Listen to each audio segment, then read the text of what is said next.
এইবাৰ বাজেটৰ এটা মুখ্য দিশ হৈছে যে মধ্যবিত্ত আৰু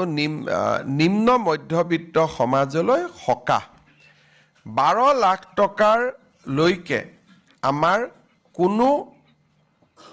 ৰাইজে এতিয়াৰ পৰা ইনকাম টেক্স দিব নালাগিব 12 লাখ টকালৈকে ইনকাম টেক্স ৰেহাই দিয়াৰ মিনিংটো হৈছে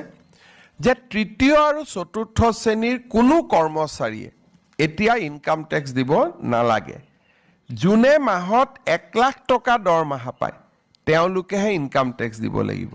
তানে 12 লাখ টকা বছৰ আৰু মাহত 1 লাখ টকা উপাৰ্জন নকৰা কোনো ব্যক্তি এইবাৰ আৰু আয়কৰ দিব নালাগে ইয়াৰ ফলত মই এক প্ৰকাৰ দেখা পাওঁ যে আমাৰ চৰকাৰী কৰ্মচাৰী প্ৰায় সকলোৱে ট্যাক্স আউটাৰ পৰা যাৰ বহুত দিন চাকৰি হোৱা নাই বিশেষকৈ নতুনকৈ চাকৰিত যোগদান কৰা 5 বছৰ 10 বছৰ 15 বছৰ চাকৰি কৰা কোনো লোকে ইনকাম টেক্স দিব নালাগিব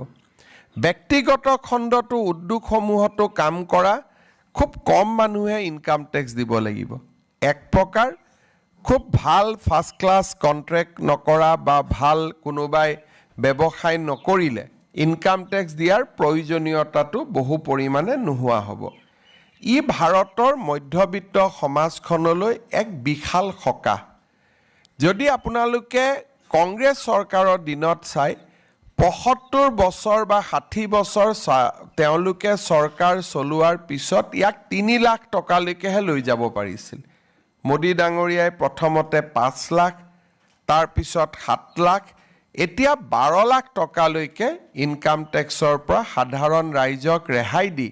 মধ্যবিত্ত সমাজখনলৈ এক বহুত ডাঙৰ সকাহ দিবলৈ সক্ষম